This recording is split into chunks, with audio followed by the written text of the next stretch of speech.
Welcome to iBiZZtax channel.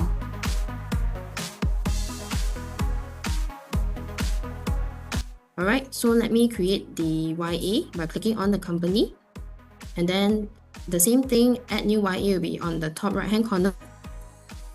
Okay, so you need to key in the accounting date.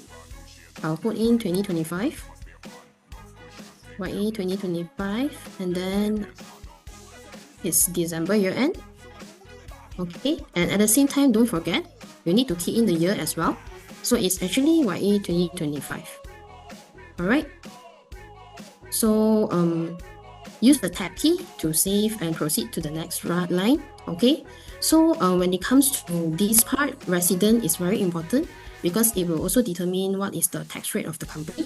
So if it's a Malaysian tax resident, then you need to click on resident. Then this will be automatically grayed off because it's preset as a Malaysian company. Okay, so if you have disposal of property and disposal of capital assets, you need to indicate here. Alright, so moving on, for change shareholder, if the change, for this part is actually regarding the substantial change in shareholding. So if the losses and CA is to be disregarded, then for a dormant company, then you should choose yes. But if there is substantial change but it's actually an active company, it should be chosen as no, so that the losses and the capital allowance will not be disregarded. Alright, so if there is it's not applicable, then you choose not applicable. Alright, then the commencement date, we also will complete the date as well. Alright, and then choose the company status. I'll choose in operation for our sample.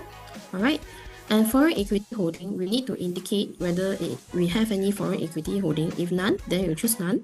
But do pay attention to this more than 20% of payout share capital owned by foreign shareholder, because this will also affect the tax rate of the company. So you need to choose it if it's applicable.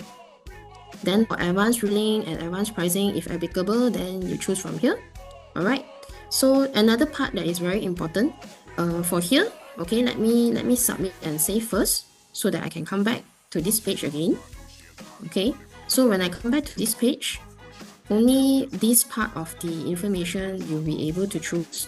So for instance, incorporated Malaysia is also important because this also plays a part in determining the tax rate of the company. Alright, so the other parts, if it's applicable, then you tick. If it's not, then you just leave and proceed to the next line. Okay, so for e-commerce, you can also, if you query on e-commerce, you can also take and indicate accordingly. Alright, then coming down to this part, if you have controlled transactions, you take on this, and later on we will have a part where you need to key in what are the controlled transactions that happen during the year, and also whether you have holding company or not. It will be also be in another part of the data entry. We have come to a very important part, which is the plus sign. This part is actually the new updates for YA 2025 Form C. Alright, so you need to indicate whether this company has this is a company without capital or not. Alright, so all this has to be completed in order for data to be able to be transferred over to e-filing portal. You cannot leave it blank because we will have error message if you leave it blank. Alright, so for all this data, you know how to key in. Okay, so after this page, you go to submit.